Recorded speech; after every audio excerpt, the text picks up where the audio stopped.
네, 안녕하십니까. 오늘부터 IFRS 관리사 공부를 처음 시작하게 된 박연희 강사입니다.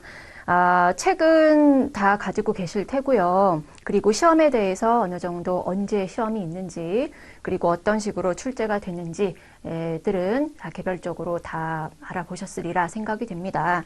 그래서 그런 디테일한 것들은 차차 나아가면서 말씀드리기로 하고요.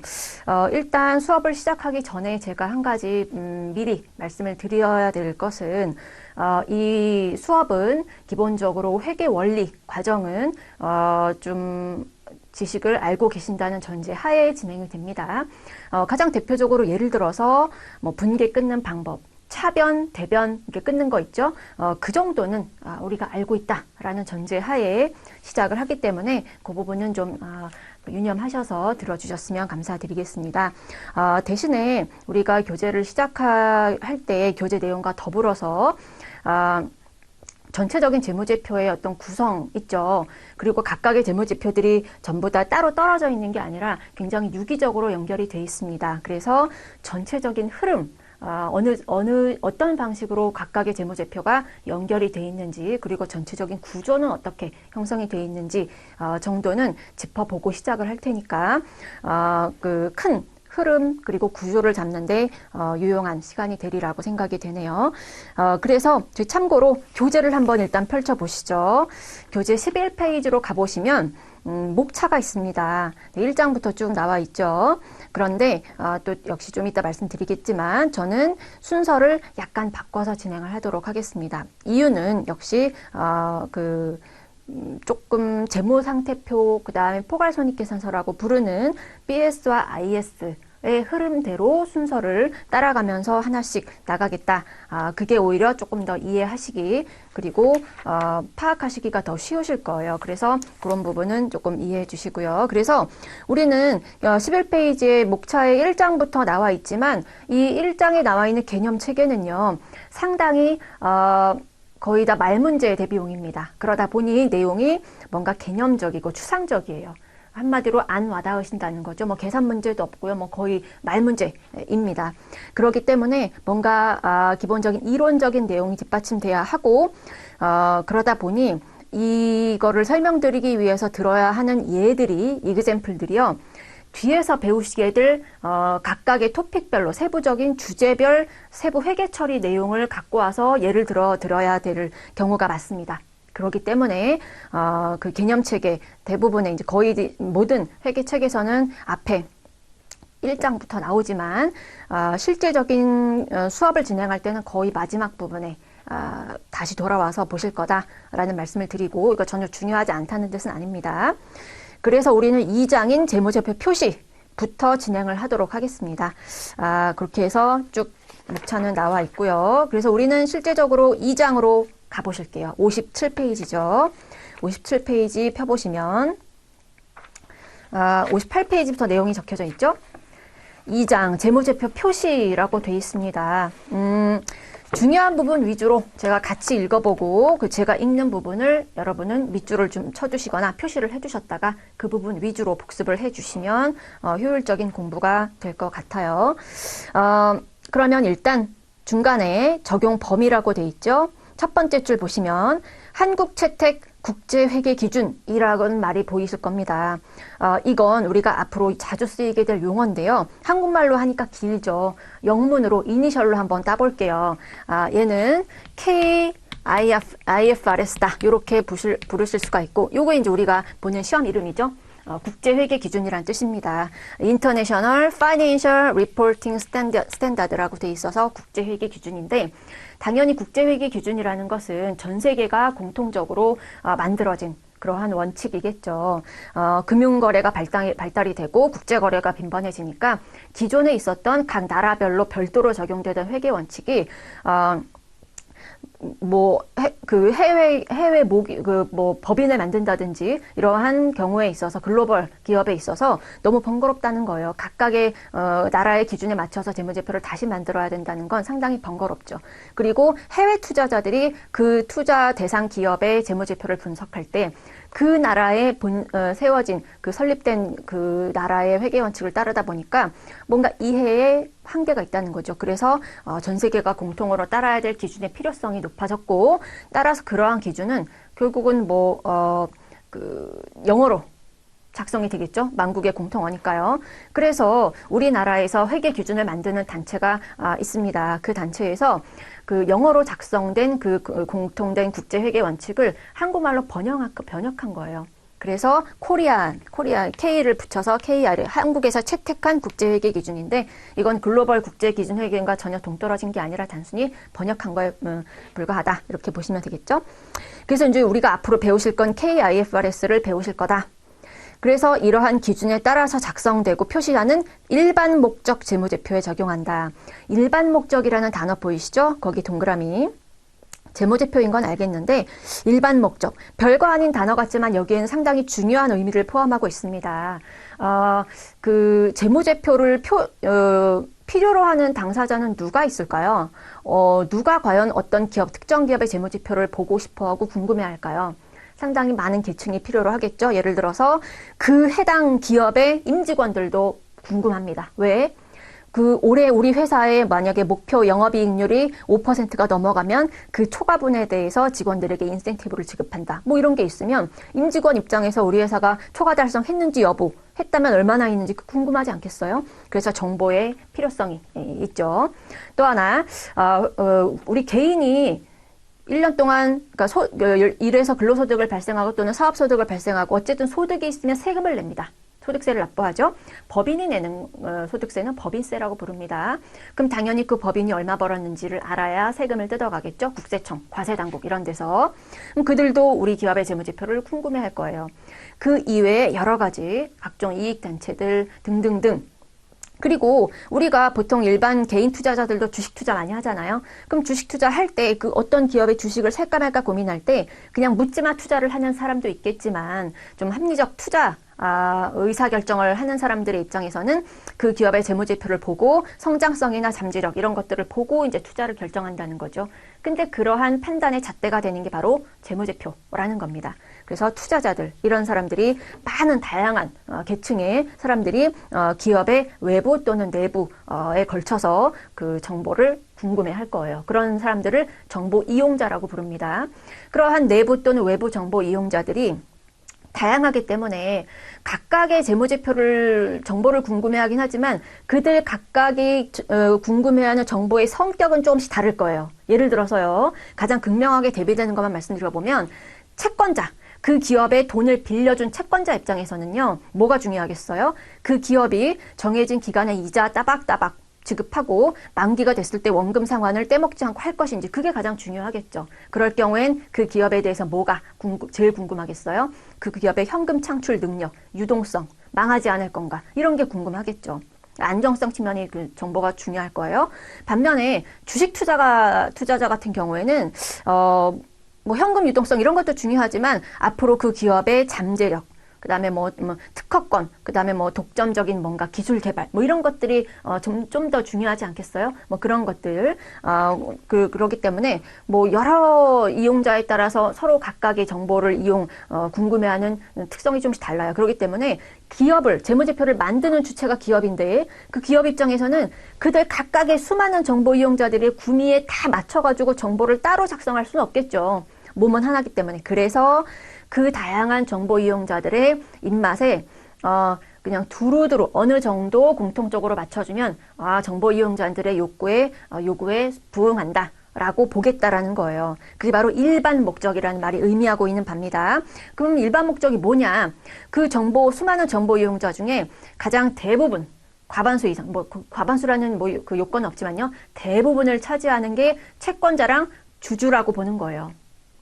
대부분이. 그래서 채권자와 주주의 정보 욕구를 맞춰주면, 그들의 니즈를 충족해주면 그냥 대부분의 정보 이용자들의 욕구에 충족한다라고 보겠다라는 게 특정 목적이 아니라 일반 목적이라고 명명을 하는 것이죠. 이해 가시죠?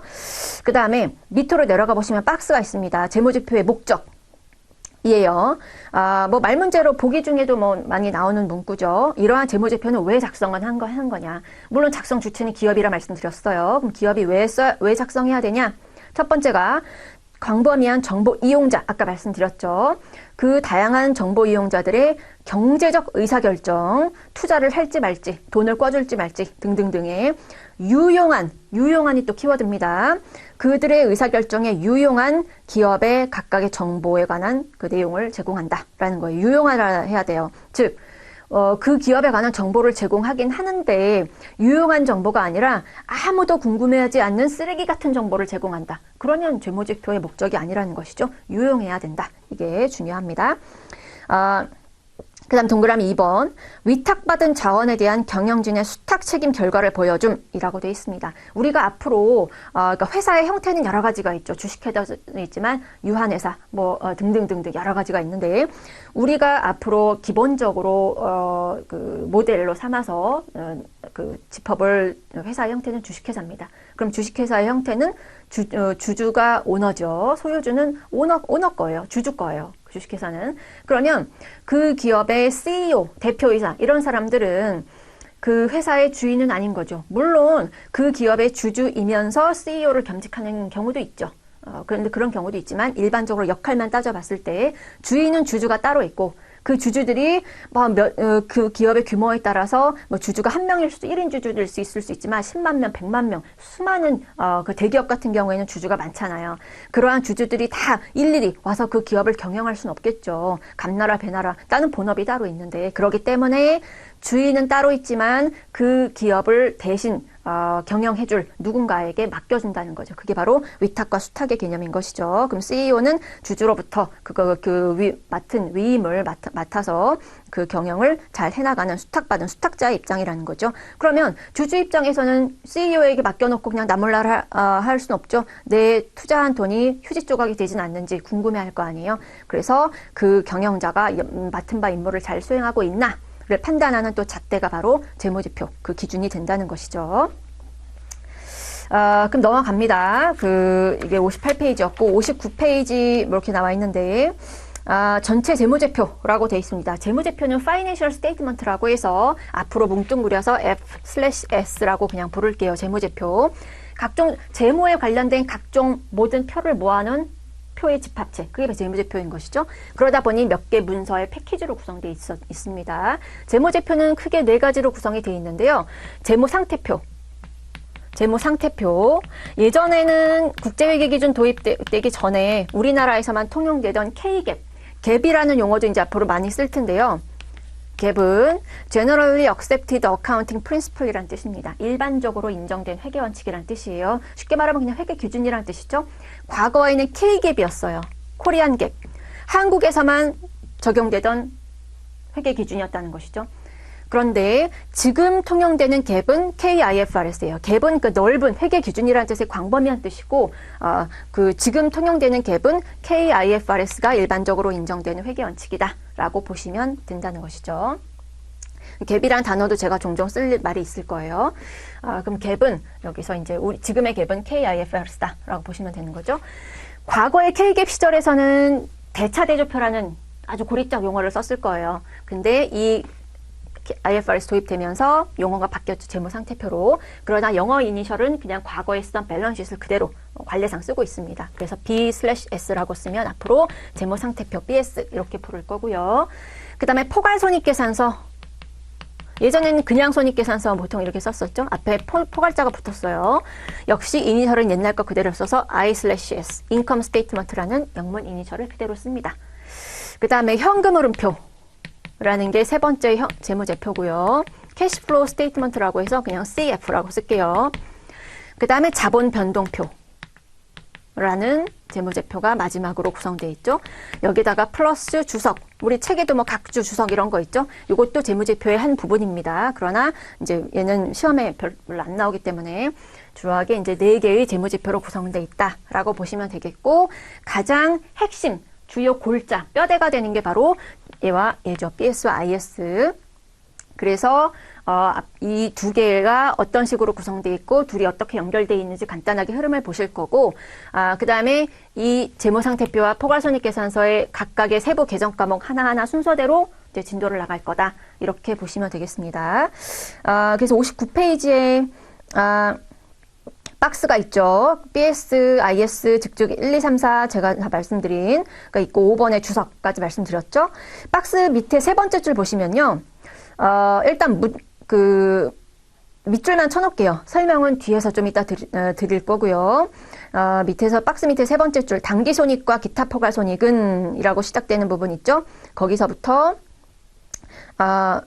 맨 밑에서 세 번째 줄 각각의 재무제표는 전체 재무제표에서 동등한 비중으로 표시한다 까지 묶어서 표시해 두시고 설명은 나중에 뒤에서 드릴 거다 라고 보시면 돼요.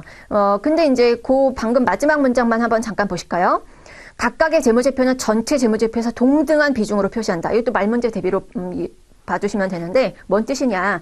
방금 제가 가장 핵심이 되는 게 이 두 개라고 말씀드렸어요. 그런데 오해하시면 안 되는 게 그렇다고 해서 이 두 개가 가장 중요하냐? 그건 아니에요. 물론 우리가 우리끼리 얘기할 때 이게 가장 주요 골자고 개념을 이해하시는데 가장 중심이고 나머지가 있습니다. 이렇게 말씀드리지만 공식적으로 그렇다고 해서 외부적으로 보여지기에 어떤 재무제표가 다른 것보다 더 중요하고 덜 중요하고 그런 건 없습니다. 뭐 그런 뜻이에요. 이해 가시죠? 그 다음에 넘어가 보실까요? 60페이지 넘어가 보시면 출제 유형 문제가 있어요. 역시 요 앞부분에 나오는 문제들은 뒤에서 세부 개정 과목을 보셔야 이해가 되실 부분을 준용해 와서 예를 들어서 보기 중에 나오는 경우도 종종 왕왕 있기 때문에 지금으로선 이해 안 되시는 지문이 있을 수 있어요. 그래서 너무 스트레스 받지 마시고 제가 지금 설명드릴 필요가 있는 거 그리고 지금 우리가 얘기해서 이해가 되실 만한 거 위주로만 짚고 넘어갈게요. 나중에 이제 이회독하거나 하실 때는 다 눈에 들어오실 거예요. 다음은 재무제표의 표시에 관한 KIFRS의 내용을 설명한 것이다. 가장 틀린 거 골라보시래요. 보기 2번만 한번 읽어보겠습니다. 이 보기를 통해서 설명드릴 게 있는데 KIFR에서는 연결 재무제표를 기본 재무제표로 작성한다. 까지만 볼게요. 연결 재무제표, 연결자가 있죠. 여기서 이해를 위해서 잠깐만 설명드릴게요.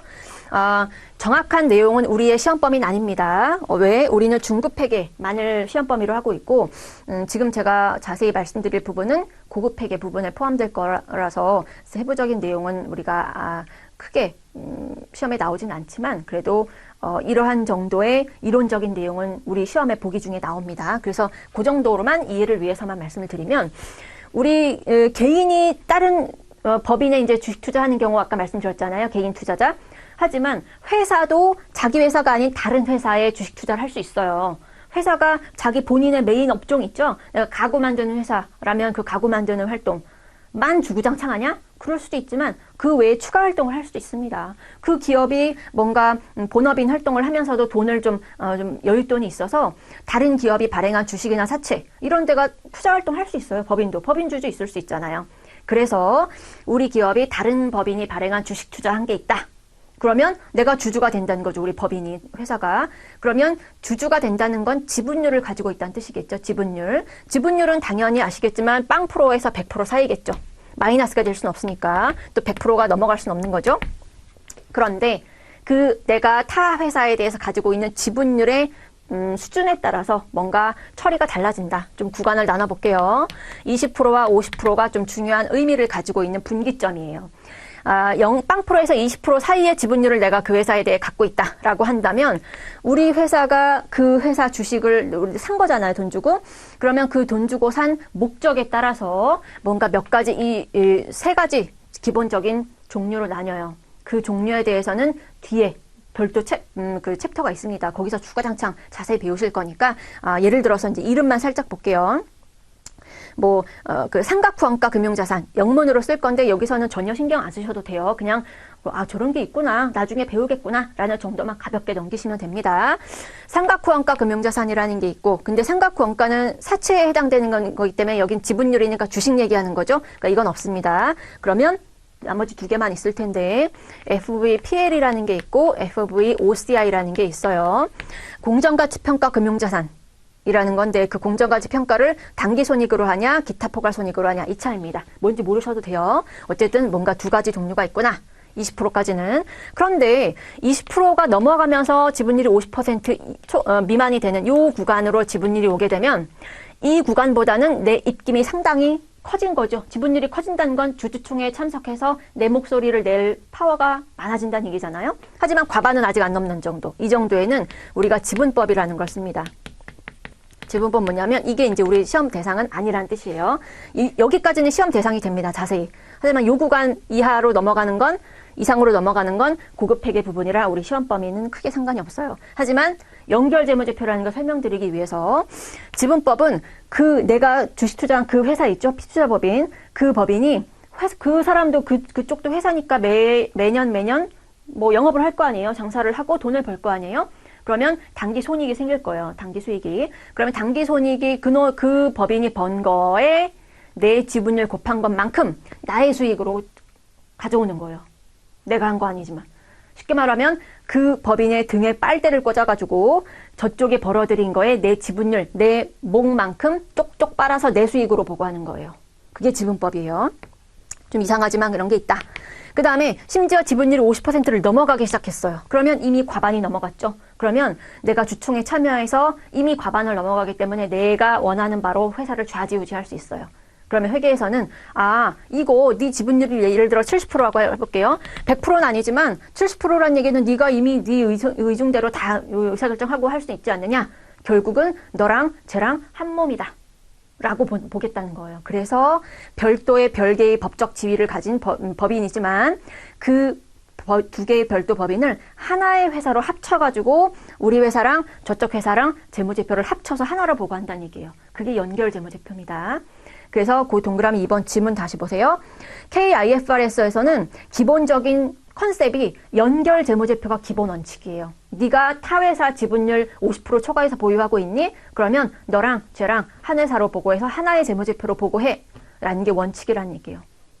그러나 내가 50% 넘어가는 지분이 없다? 그러면 그냥 개별 재무제표 쓰면 되는 거죠. 그 정도만 봐주시면 되겠고, 그 다음에 60페이지 그 밑에 하단으로 가보시면 박스가 하나 있죠. 일반사항이라고 되어 있는데, 재무제표를 작성하는 데 있어서 아주 기본적인 큰 틀의 대원칙이라고 보시면 됩니다. 체크만 해놓고 넘어갈까요? 두 번째 동그라미 계속 기업. 그 다음 발생기준 회계. 이렇게 두 개. 그 다음에, 그 밑에 중요성과 통합표시, 상계금지, 보고빈도, 비교정보, 표시 계속성 뭐 이런 게 있죠. 제목만 봐주시고요. 각각의 세부 내용은 뒤에 따로 하나씩 나오니까 넘어가 볼게요. 간단하게 뒤에서 설명드리고 넘어갈게요. 61페이지 넘어가 보시면 양괄호 1번 공정한 표시와 KIFRS의 준수라고 돼 있죠. 첫 번째 줄 굵게 돼 있는 부분 공정하게 표시해야 돼요. 당연한 얘기죠. 참되고 바르거라. 당연한 얘기예요. 그럼 말문제에는 나온다는 거죠. 재무제표는 우리 기업에 유리한 것만 쏙쏙 빼서 보고하고 불리한 거 슬쩍 뒤로 감추고 이러면 안 되죠. 우리가 앞으로 배울 KIFRS 기준에 따라서 공정하게 표시를 해야 된다. 그런데 뭐가 공정해야 되는 거냐?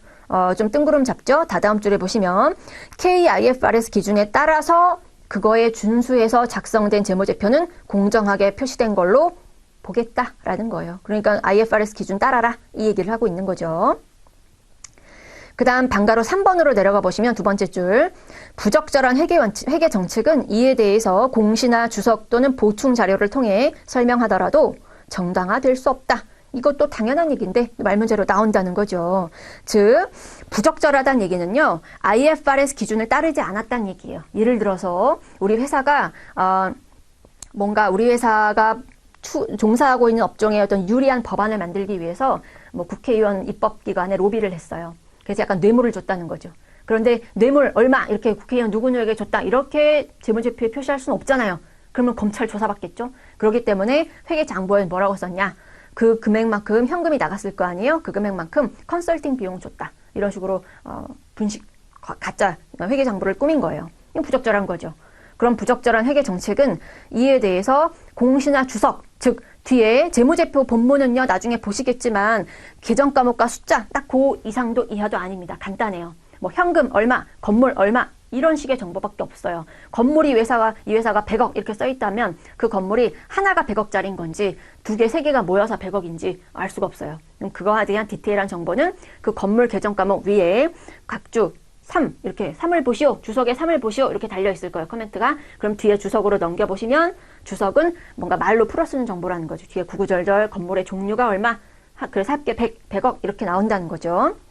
그러면 아무리 주석에다가 구구절절 설명을 충실하게 친절하게 단다 하더라도 그 자체가 이건 국회의원 누구한테 뇌물 준 건데 사실은 뇌물이라고 쓸 수 없잖아. 그래서 우리 컨설팅 비용이라고 쓴 거야. 이렇게 구구절절 친절하게 알려줬어요. 그렇다고 해서 뇌물 준 게 정당화됩니까? 당연히 아니죠. 뭐 당연한 말이고요.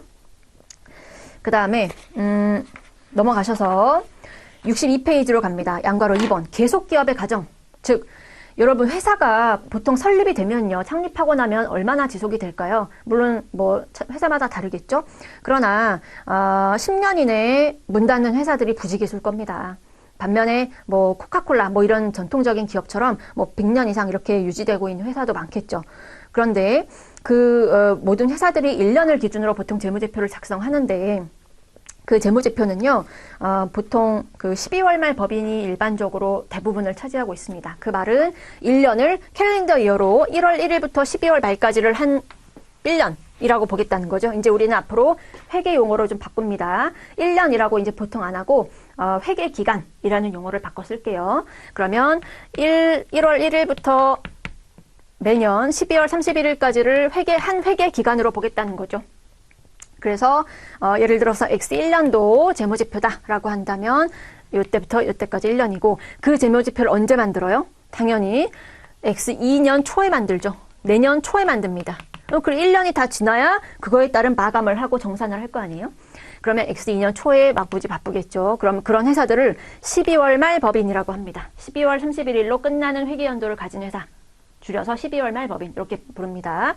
물론 회사가 설립할 때 정관에 다른 회계기간을 설정할 수도 있어요. 우리 회사는 12월 말 법인 안 해. 매년 2월 1일부터 다음 연도 1월 31일을 한 회계기간으로 하는 1월 말 법인일 거야 라고 정할 수 있어요. 2월 말, 3월 말, 4월 말 법인 다 가능해요. 정하기 나름입니다. 그런데 우리 시험에서는 실질적으로 이거를 대부분 예를 들고 있고 실제적으로도 한 95% 이상이 다 12월 말 법인이에요. 이렇게 알고 계시면 되겠고 그리고 올해, 작년, 내년 이런 용어를 이제 회계 용어로 좀 바꿔볼게요.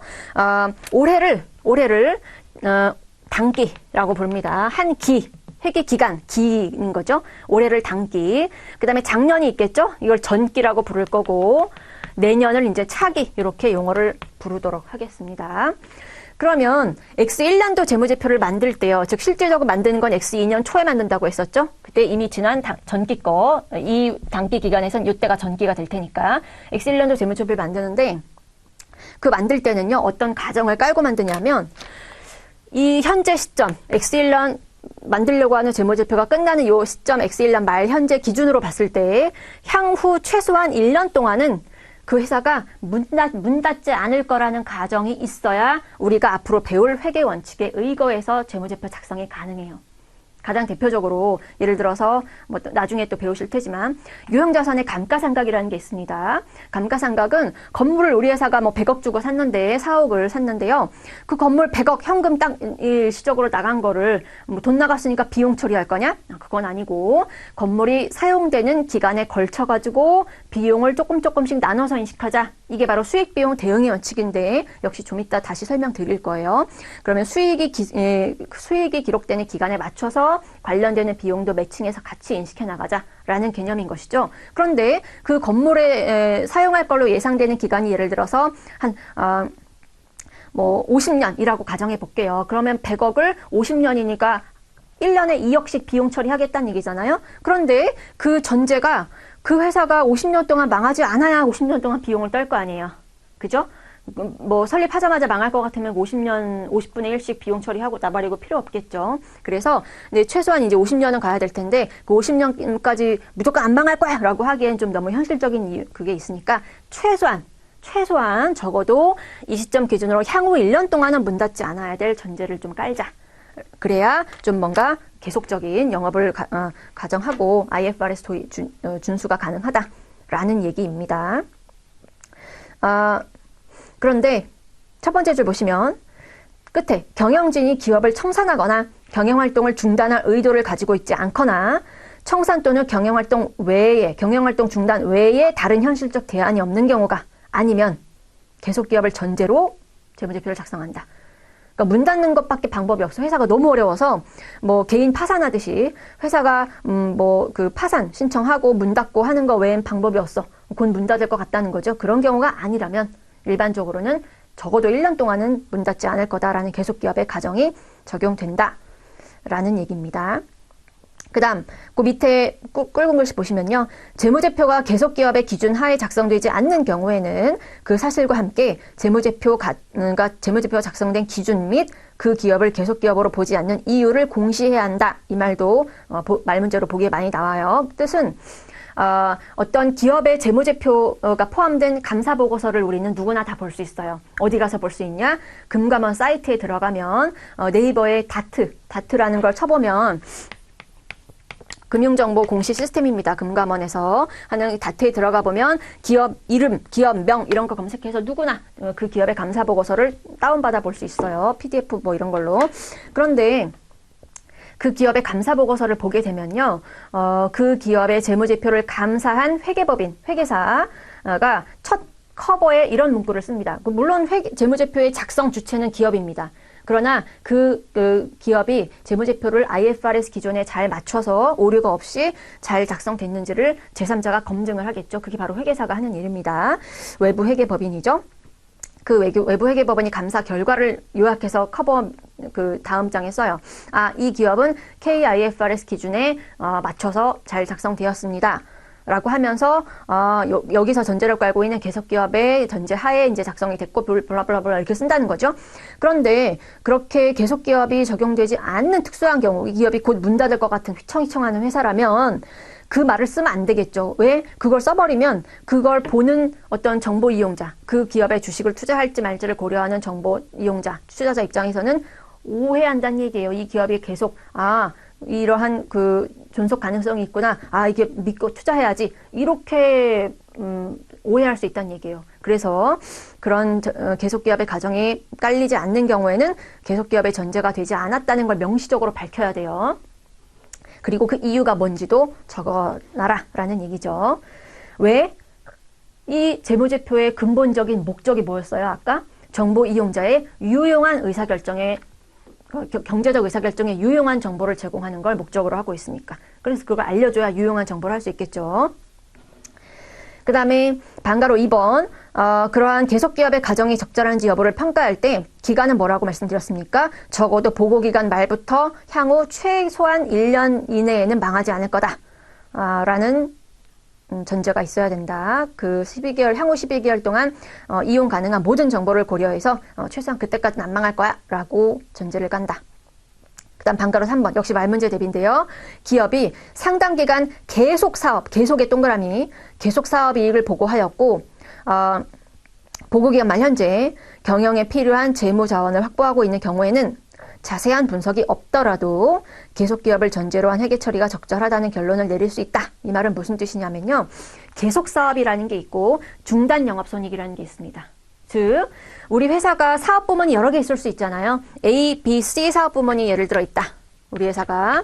그런데 올해까지는 A, B, C 사업부문 다 존속했어요. 그런데 내년에는 뭐가 예정돼 있냐면 C 사업부문을 다른 회사에 매각이 결정돼 있었어요. 매각 예정.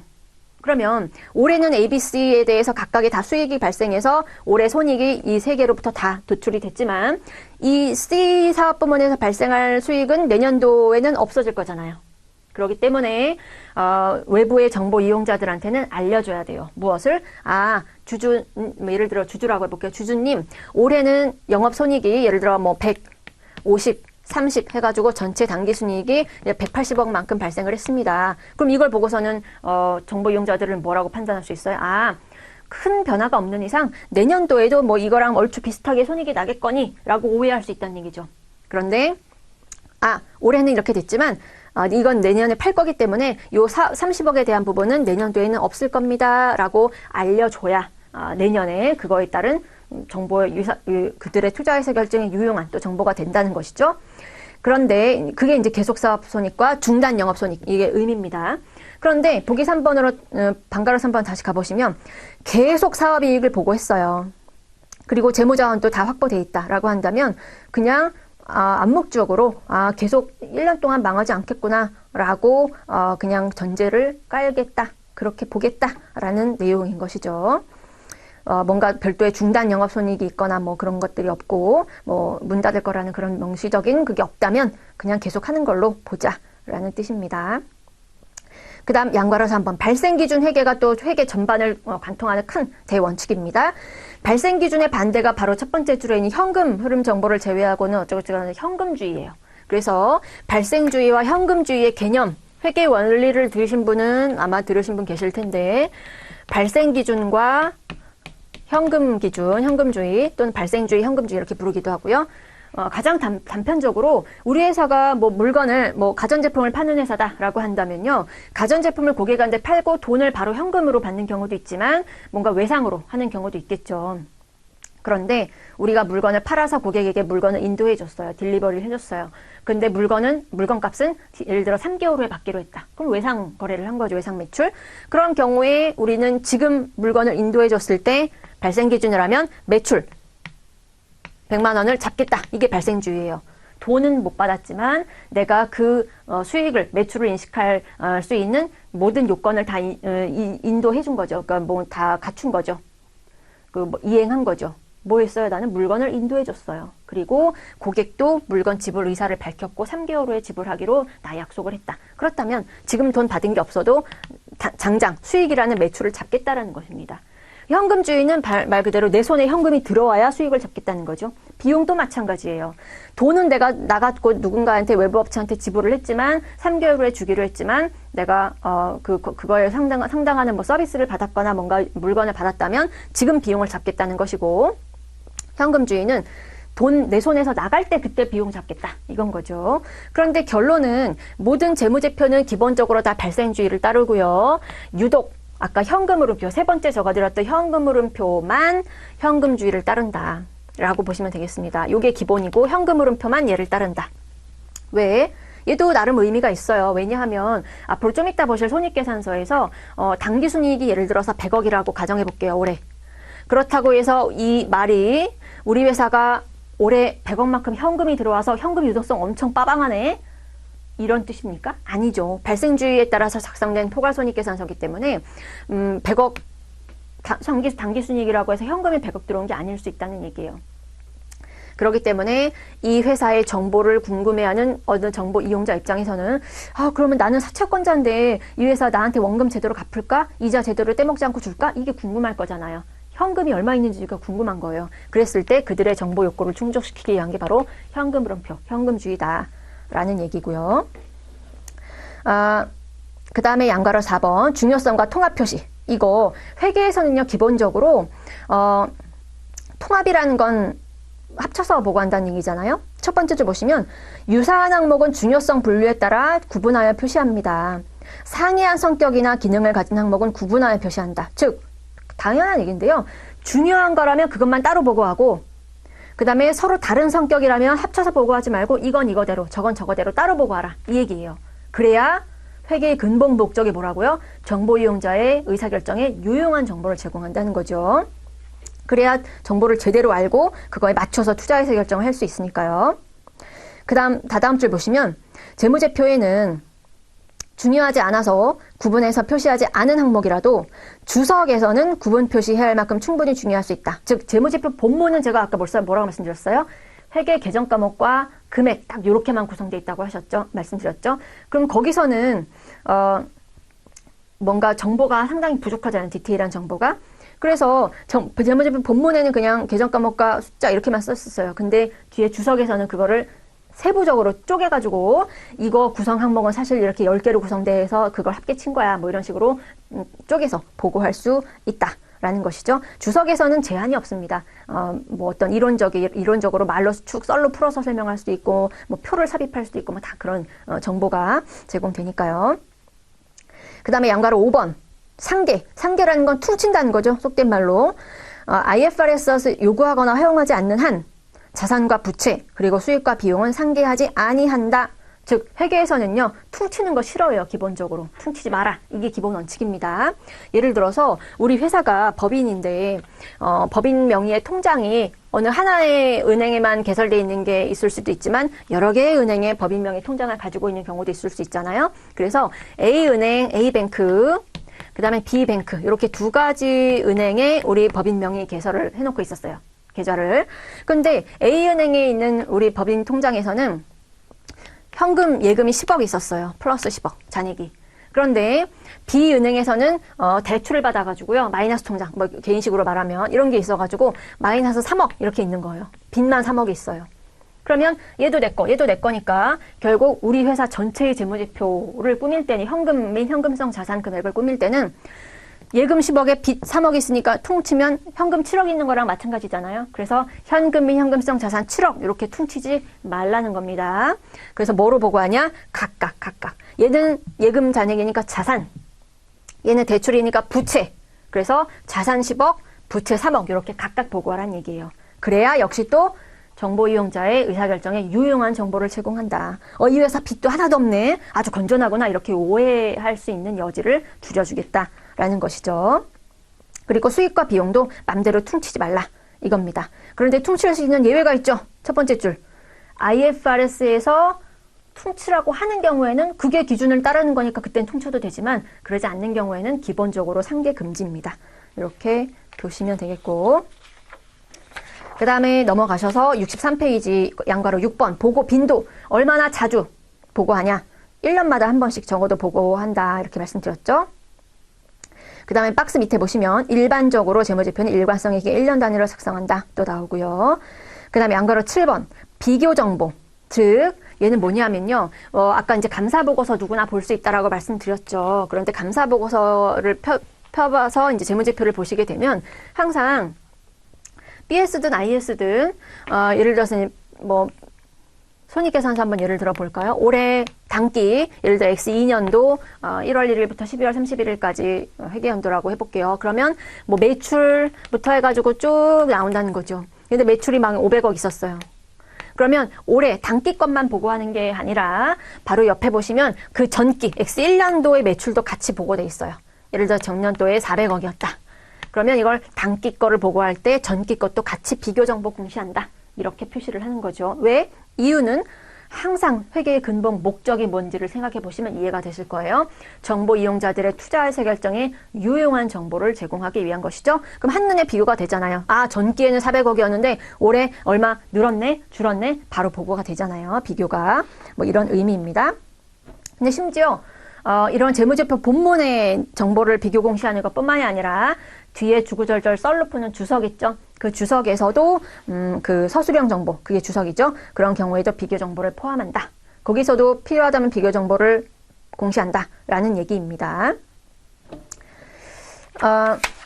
그 다음에 넘기셔서 64페이지 양괄호 8번 표시의 계속성. 역시 회계에서는요. 아까 퉁치거나 이런 거 함부로 하는 거 싫어한다고 그랬었잖아요. 그리고 뭔가를 이랬다 저랬다 변경하는 걸 싫어합니다. 회계에서는 일관성 있게 쭉 해야 돼요. 그게 표시의 계속성이에요. 다음의 경우를 제외하고는 매년 동일하게 회계 기준을 적용하래요. 그 말은 여러분 재고자산 같은 경우에도 예를 들어서 만약에 이해되시면 들으시고 이해 안 되셔도 상관없어요. 뒤에서 다시 보실 거기 때문에 예를 들어서 재고자산의 단위원가를 결정하는 방법도요. 뭐 선입선출법, 평균법이 있고 그 다음에 유형자산의 감가상각하는 방법도 정액법이 있고 정률법이 있고 등등 여러 가지가 있죠. 그런데 그러한 방법을 여러 가지 옵션을 기준을 정해놓은 거예요. 회계 기준 자체에서. 근데 어떤 회사는 정액법을 쓰고 유형자산, 어떤 회사는 정률법을 선택할 수 있잖아요. 그렇다고 해서 정액법만 인정됐는데 너는 정률법이니까 IFRS 기준 위배야. 이게 아니라 이 자체가 다 회계 기준 안에 포함되어 있는 겁니다. 회계 기준에서 몇 가지 범위를 준 거예요. 옵션. 몇 가지 중에 하나를 이거 중에 하나 선택하면 IFRS 기준 준수한 거야. 이렇게 된다는 거죠. 그런데 우리 회사가 예를 들어서요. 그러니까 유형자산 생각하는데 작년에는 정액법을 썼어요. 그런데 올해는 갑자기 그 CEO가 마음이 바뀌어가지고 야 정액법 말고 정률법으로 가자라고 해서 다 바꿨어요. 그러면 여러분 뭐가 바뀌어요? 손익이 바뀌어요. 감가상각 비용이 계상되는 게 바뀐다는 거죠. 이게 뭐 1, 2원 차이도 아니고 금액이 크면 그걸 보는 정보 이용자들에게 오해, 정보가 왜곡될 여지가 있겠죠. 그래서 그 기업이 몇 개 중에 대안이 선택되는 것 중에 하나를 선택해서 우리가 정액법을 만약에 쓰기로 했다면 그 다음 연도에도 그 차차기 그 이후에도 웬만하면 그냥 정액법으로 계속 일관되게 가라. 그래야 정보 이용자 입장에서 뭔가 그 기업의 투자 여부를 결정할 때 우리 이런 거 보잖아요. 과거로부터 뭐 추세 분석 뭐 이런 거 보지 않습니까? 그럴 때 기준 잣대가 동일해야 그거를 연도별로 비교가 쉽겠죠. 이랬다 저랬다 해버리면 비교가 안 되잖아요. 들쑥날쑥 손익이 바뀌고 하니까. 그래서 매기 동일하게 가자. 그런데 바꿔도 되는 예외가 있습니다. 박스 안에. 그럼 당연히 IFRS 기준 자체가 변경이 됐어요. IFRS는 그 뭔가 거래가 무조건 이제 바뀌지 않고 절대 원칙이냐? 아니에요. 이거 IFRS도 변경될 수 있어요. 매년 기준이 바뀌는 경우도 있습니다. 뭔가 새로운 거래가 출현하고 어떤 사회적 니즈가 있으면 그거에 맞춰서 기준도 변경이 돼요. 그러면 과거에 비해서 기준이 바뀌면 바뀐 기준을 따라야 되겠죠? 그거에 따라서 바꾸는 건 당연히 해야 되는 일입니다. 그걸 가지고 왜 바꿨냐, 위배다 이렇게 하진 않겠다는 것이죠. 그 다음에 또 두 번째는 기준 자체는 바뀐 건 없지만 우리 회사가 갖고 있는 어떤 경제적 실질, 처한 환경 이런 게 바뀌어가지고 오히려 정액법으로 과거에 했었던 것보다 이젠 정률법으로 하는 게 우리 회사가 가지고 있는 거래의 실질과 어떤 내용을 더 잘 표현한다라고 한다면 그때는 바뀌는 거 인정해줄게라는 거죠. 단순히 변심으로 아유 질렸다 이걸로 바꾸자 이랬다 저랬다 이걸 금지한다 이 얘기입니다. 말 문제로 역시 자주 나오는 부분이니까 읽어두시면 되겠고요. 그 다음에 넘어가셔서 문제들은 쭉 보시면은 앞에서 제가 표시해서 읽으신 부분들에 대한 내용이니까 넘어갈게요. 66페이지 가보시면 5번 구조화 내용 있죠? 그런데 밑으로 내려가 볼게요. 양괄호 2번 재무상태표, 즉 BS부터 이제 나오고 있죠. 지금까지는 뭐 약간 뜬구름 잡는 식으로 어떤 인트로덕션, 뭐 한두 시간 정도는 뭐 어쩔 수가 없어요. 그렇지만 전체적인 구조, 흐름을 잡는데 굉장히 중요한 시간이니까 절대 뭐 중요하지 않은 건 아닙니다. 방가로 1번 BS에 표시되는 정보는요. 그 다음 줄 대분류 수준에서만 예시하여 형식이나 계적 과목 순서에 대해서는 특별히 강제 규정을 두고 있지 않다. 뭐 이런 것들이 다 말 문제로 나오는 것들이니까 여러분 경시하시면 안 되고 표시해 두시고 반드시 읽어 주셔야 돼요.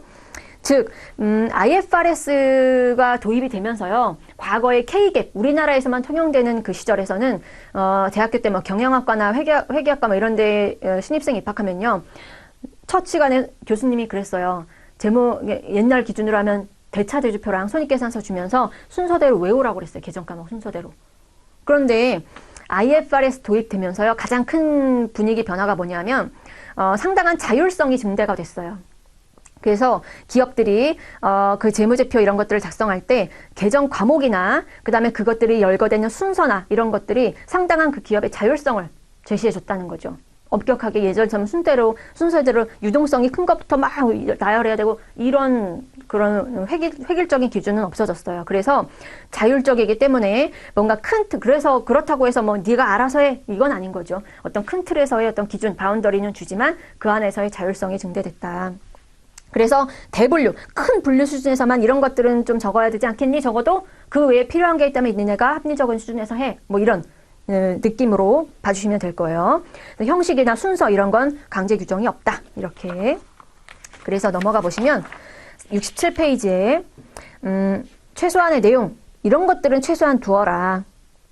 뭐 그걸 외우실 필요는 없고요. 그 표 밑에 보시면 기업의 재무 상태를 이해하는데 목적 적합한 경우 재무 상태표의 항목, 제목 및 중간 합계를 추가하여 표시한다. 이것도 이제 자유스럽게 할 수 있다는 거죠. 제목과 중간 합계 추가해야 한다. 의무 규정 이런 게 아니라 필요하다면 중간 합계 표시할 수 있다. 뭐 이런 식으로 받아들이시면 돼요. 그 다음에 방가로 2번 보시면 유동과 비유동의 구분 이렇게 돼 있죠. 맨 밑에 표가 있습니다. 아까 반드시 순서대로 나열해야 된다 이러한 엄격한 기준은 없다라고 말씀드렸는데 그래서 어떻게 하라는 얘기냐. 요 세 가지 방법 중에서 네가 더 편하고 좋은 합리적인 방법 중에 선택해서 해 라고 자율성이 중대가 됐죠. 그런 뜻입니다. 그럼 표시 방법 첫 번째 뭐냐. 유동과 비유동 구분법이 있고 두 번째 유동성 순서에 따른 표시 방법 그다음 세 번째가 두 개를 믹스한 거 이렇게 돼 있습니다. 그게 뭔 뜻이냐? 첫 번째 유동과 비유동 표시 구분법은 뭐냐면요. BS 모양새가 있는데 여러분 혹시 머릿속에 지금 재무상태표와 손익계산서의 큰 어떤 뭐 구조 이런 것들이 떠오르시는 상태인가요? 아니셔도 상관없어요. 지금 어차피 볼 테니까요. BS가 있고요. 재무상태표는 어떤 시점의 기준인 것이죠.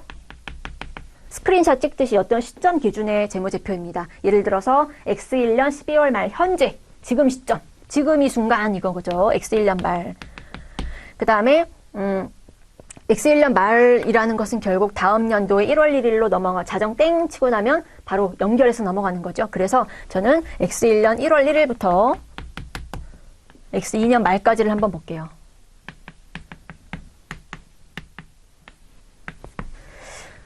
뭐 설명을 단순하기 위해서 계정 과목을 간단한 몇 개만 한번 예를 들어 보겠습니다. 아주 최소화하게. 현금 우리 회사가 내가 법인을 세워가지고 X1년 초에 1월 1일 날 설립을 했어요. 근데 설립할 당시에 이제 뭐 자금이 필요할 거 아닙니까? 그래서 자금을 내가 그동안 사업 설립하려고, 업체 설립하려고 열심히 모아놓은 내 돈이 있었어. 예금. 그게 바로 이거죠. 얼마라고 해볼까요? 100만 원이라고 해볼게요. 숫자 그냥 심플하게 100만 원 내 돈이 있는데 그걸로 조금 부족해요. 그래서 은행 가서 대출을 받았네. 남의 돈 100만 원 끌어서 도합 200만 원의 자본을 가지고 회사를 설립했어요. 그럼 200만 원 한도 내에서 내가 회사 설립에 필요한 이런 거 사무실이라든지 사무용품 집기 뭐 등등 여러 가지를 구입을 하겠죠. 그래서 구입한 것들이 여기에 열거가 되어 있습니다. 그래서 현금의 형태로 우리가 200만 원 중에서 뭐 20만 원의 현금의 형태로 보유하고 있고요. 그 다음에 내가 뭔 사업하려고 했냐면 과일 도소매업을 하기로 했어요. 그래서 그럼 과일 도소매업 유통업을 하려고 하면 과일이 필요하겠죠. 그걸 사고 파는 게 일이니까요. 그래서 과일을 사는데 30만 원어치를 썼고요. 그러면 얼마 남았죠? 200만 원인가 150이 남았죠. 근데 과일을 사는데 고객한테 배송을 해줘야 될 거 아니에요? 그럼 트럭이 필요합니다. 트럭을 구입했죠. 트럭을 150 주고 샀다고 해볼게요. 그러면 200만 원, 200만 원, 200만 원으로 이렇게 200만 원 맞춰서 딱 자산을 구입했다는 얘기예요. 그러면 이게 이제 재무상태표의 형태라는 것이죠. 그런데 이제 우리가 앞으로 보시게 될 이런 용어로 바꿔보면 이쪽은 자산이라는 용어를 쓰고요. 이쪽 남의 돈 꾼 거 은행 가서 그걸 우리가 부채라는 용어를 쓸 거고 내 돈을 이제 자본이라는 용어로 바꿔 쓴다는 것이죠. 그러면 당연히 어떤 결론의 귀결에 도달하냐면 내 돈 더하기 남의 돈 끌어 쓴 걸로 내 사업에 필요한 자산을 취득한 거니까 당연히 이쪽 합계와 이쪽 합계는 일치할 수밖에 없겠죠. 총 자본이 내 돈과 남의 돈 꾼 게 200만 원인데 그걸 가지고 내 사업에 필요한 250만 원어치 자금을 산다? 그럼 50만 원 어디서 훔쳐왔나? 그런 건 아니죠. 그래서 왼쪽과 오른쪽 합계는 일치한다. 이게 회계의 등식이 근본적인 전제가 되겠죠. 그리고 앞으로 왼쪽 오른쪽 이렇게 얘기하지 말고요. 이 왼쪽을 우리는 앞으로 차변 이렇게 부를 거고요. 오른쪽 즉 부채와 자본을 합쳐가지고 우리는 오른쪽이란 용어 대신에 대변이라고 부를 겁니다. 그래서 차변 합계와 대변 합계는 늘 일치해야 된다. 이게 회계의 원칙인 것이죠. 이런 상태에서 딱 사업을 시작했어요. 1월 1일부터 스타트를 끊었죠. 열심히 1년 동안 장사를 했습니다. 어느덧 12월 말일이 됐어요. 그러고 보니까 오늘이 12월 31일이네요, 여러분. 새해 복 많이 받으시고요. 내년도 다가올 시험에서도 우리가 좋은 결과를 기대하면서 열심히 한번 해봅시다. 마침 이제 12월 말일이 됐어요. 그러면 이제 올해 영업 종료 딱 치고 이제 그 다음 정산을 해야 되겠죠? 모든 1년 동안 벌어들인 수익을 계산해 보니까요. 고객들한테 과일 판 돈이겠죠? 그게 뭐 예를 들어서 50만 원어치 팔았다고 해볼게요. 1년 동안 전체 판 게. 그러면 이걸 내 순이익이라고 볼 수 있습니까? 아니요. 내가 그 장사를 하기 위해서 들어간 또 비용이 있겠죠. 트럭 유지비도 들 것이고요. 그 다음에 알바 고용했다면 인건비도 들 것이고 사무실 임차료나 전기세, 수도세 여러 가지가 들겠죠. 그래서 모든 비용들을 다 1년 동안 합산해 봤더니 예를 들어서 40만 원이라고 해볼게요. 그냥 아무 숫자나 쓴 거예요. 그냥 숫자에 너무 의미 두지 마시고. 그래서 순이익이 10만 원 1년 동안 총 달성이 됐다. 이게 단기 순이익이에요. 수익과 이익은 다른 거죠, 여러분. 수익은 매출이고 이익은 손익입니다. 그 비용을 뺀 순수한 나의 이익. 그래서 우리가 직장인 이제 질린다. 나도 카페 한번 사장님 돼볼까? 라고 해서 잘 나가는 카페를 권리금 주고 인수했어요. 근데 인수할 때 내가 보니까, 우리의 매장은요, 월 매출 1,000만 원이 나와요. 그 말에 깜빡 속아가지고 인수했다는 거죠. 근데 매출이 1,000만 원인데, 매달 나가는 비용이 1,100이야. 그럼 매달 마이너스 100만 원이라는 얘기잖아요. 그게 수익과 이익의 차이입니다. 그러면 1년 동안 이렇게 열심히 장사를 했어요. X1년 1월 1일부터 12월 31일까지 손익계산서는 기간의 개념인 것이죠. 얘는 시점이었는데. 그러면 이렇게 스타트를 끊어서 1년 동안 이런 성과를 달성해서 그로 인해서 나의 기말 상태는 어떻게 변했을까요? 뭔가 변화가 있겠죠? 돈 벌었으니까요. 그러면 이거를 계산해보면 전제를 간단히 하기 위해서 현금도 기말 시점에 동일하게 대부분이 동일하게 유지가 됐다고 해볼게요. X2년 말 BS는 어떻게 변했을까요? 빚은 여전히 한 푼도 안 갚고 그냥 100으로 남아있다고 해볼게요. 그 다음에 내 돈, 처음에 그동안 모아놓던 돈으로 내 돈 100만 원이 있었어요. 그런데 1년 동안 열심히 일해서 10만 원이 순수하게 내가 벌었죠. 그럼 그게 내 주머니에 들어와 있겠죠? 그러면 10만 원이 내 돈이 늘어났겠죠. 그걸 은행에 갖다 주지는 않았을 거예요. 내가 번 건 내 거죠. 그 다음에 이쪽 자산 쪽에 와서 현금이 있고 과일은 기말 현재 여전히 30만 원어치 있었다고 그냥 가정해 볼게요. 트럭도 여전히 150만 원어치라고 해볼게요. 물론 감가상각 이런 거 전혀 고려하지 않고 그냥 심플하게 구조만 봅시다. 그러면 내 돈 순수하게 번 거 내 호주머니에 현금으로 통장에 있든 뭐든 현금으로 10만 원이 늘어있겠죠? 그럼 20이었다가 10이 늘어있겠죠? 그러면 우리 회계의 기본 등식 차변과 대변 합계는 일치해야 된다. 성립되는지 한번 보시죠. 나머지는 다 그대로고 이쪽과 이쪽에 각각 10씩 증가시켰으니 당연히 합계도 일치할 겁니다. 210 일치하죠. 이렇게 전체적인 재무제표가 구성이 돼 있고 이걸 미루어 봐서 우리는 무엇을 깨달을 수 있느냐. 재무상태표는 일정 시점인 것이고 손익계산서는 일정 기간 동안의 성과인 것인데 기초 BS가 이게 기말로 변하게 되는 어떤 동인은 뭐가 있냐? 바로 1년 동안의 성과로 인해 가지고 기말 시점에 내 스테이터스가 변한다는 얘기예요. 요걸로 인해서 이해가시죠? 그래서 요게 장부 마감을 하게 되면, 즉 장부 마감을 하게 되면 어디로 흘러 들어갑니까? 내 돈으로 10만 원으로 쏙 증가한다. 요 길로 들어간다는 얘기예요. 이거를 조금 유식한 회계용어로 바꿔볼게요, 여러분. 자본은 나중에 자본편 파트가 따로 있어요. 거기서는 좀 더 5가지로 벌려서 알아보실 테지만 지금은 2가지만 봅시다. 처음에 사업 스타트 할 때 있었던 내 돈 있죠? 초기 자본금. 그것을 우리는 앞으로 자본금이라고 부를 거예요. 근데 요 신분 성격이 약간 틀리죠? 스타트할 때부터 있었던 게 아니라 1년 동안 열심히 일해서 번 나의 순수한 성과가 늘어난 거예요. 이걸 우리는 앞으로 뭐라고 부를 거냐? 이익, 잉여금이라고 부를 겁니다. 회계 용어예요. 그러면 이거를 합쳐서 자본이라고 부르는 거예요. 그러면 자본금과 자본은 다른 거구나 이런 걸 아실 수 있죠. 그러면 여기서가 100이고 요게 10이니까 합쳐서 110, 자본은 110 이렇게 된 겁니다. 그래서 이렇게 기본적으로 귀동량, 눈동량만 해놓는 걸 너무 심각하게 받아들이지 않으셔도 돼요. 나중에 다시 할 거니까. 그래서 기말의 재무상태표는 1년 동안의 IS, 손익계산서의 성과로 인해 가지고 요 스테이터스가 각각의 항목이 변하는구나 라는, 그래서 톱니바퀴처럼 이렇게 맞물려서 넘어가는구나 라는 걸 아실 수가 있고, 또 X2년 12월 31일이 자정 종이 땡 치고 나면요 어디로 흘러 들어갑니까? X3년 초로 바로 넘어가죠. 그러면 X3년도 초의 BS는 당연히 X2년 기말 BS가 그대로 유지됩니다. 내 통장에 있던 30만 원이 밤 12시 땡 치고 바로 내년도 1월 1일 됐다고 해서 통장에 있던 잔액이 없어지는 거 아니죠, 여러분? 그대로 있습니다. 그래서 재무상태표는 어떤 특정 연도의 말 잔액이 다음 연도 기초 잔액으로 그대로 이월돼요. 모든 항목들이 다, 전부 다. 이해가시죠?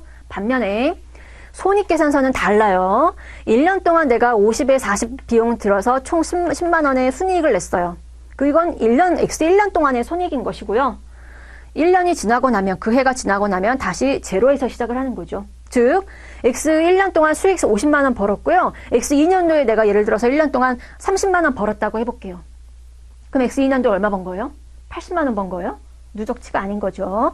그 해가 끝나면 다시 다음 년도에는 제로에서 난 다시 수익을 쌓는 거예요. 마감하면 끝입니다. 정산하면. 그래서 손익계산서의 모든 항목은 그 해가 지나고 나면 다시 제로다. 이해 가시죠? 반면에 BS는 그대로 잔액이 2월 돼서 넘어간다. 이런 성격을 알고 계시면 됩니다. 어쨌든 67페이지로 다시 돌아가셔서 재무상태표의 순서, 이거 쓰는 방법, 열거하고 있는 순서 어떤 방법이 있냐, 그거 얘기해 드려던 참이었었죠. 유동, 비유동 구분법은 뭐냐면요.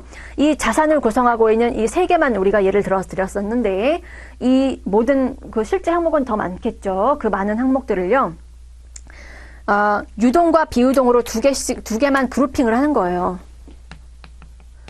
유동 항목과 비유동으로 나눠서 이 두 개만 그룹핑을 하고 그 안에서는 그냥 네 맘대로 써. 이게 유동, 비유동이에요. 그럼 유동은 뭐고 비유동은 뭐냐? 뒷페이지에서 보실 건데 어쨌든 넘어가고 그 다음 두 번째 유동성 순서에 따른 표시 방법은 모든 수많은 자산 항목들을요. 유동성이 제일 높은 것부터 순서대로 열거를 지어서 과거의 K갭 시절처럼 유동성이 높은 것부터 낮은 순서대로 쭉 열거하겠다. 이 말입니다. 그 다음 마지막 혼합법. 두 개 믹스한 건 뭡니까? 두 개 합친 거죠. 짬뽕한 거예요. 그럼 뭐예요? 유동과 비유동으로 나누고 그 안에서는 유동 항목에 대해서는 유동성이 높은 순서대로 비유동은 또 그 안에서 또 유동성 높은 순서대로 이렇게 짬뽕을 시키겠다는 얘기예요. 그러나 유동을 위에 쓰고 비유동을 밑에 써도 되고 비유동을 위로 올려도 되고 그건 자유롭게 한다. 이런 내용입니다. 그럼 도대체 여기서 말하는 유동과 비유동은 뭘까? 다음 페이지에 나와 있어요. 68페이지 보시면 자산 부채 이렇게 나와 있는데 그 밑에 팁 정상 영업 주기가 있죠.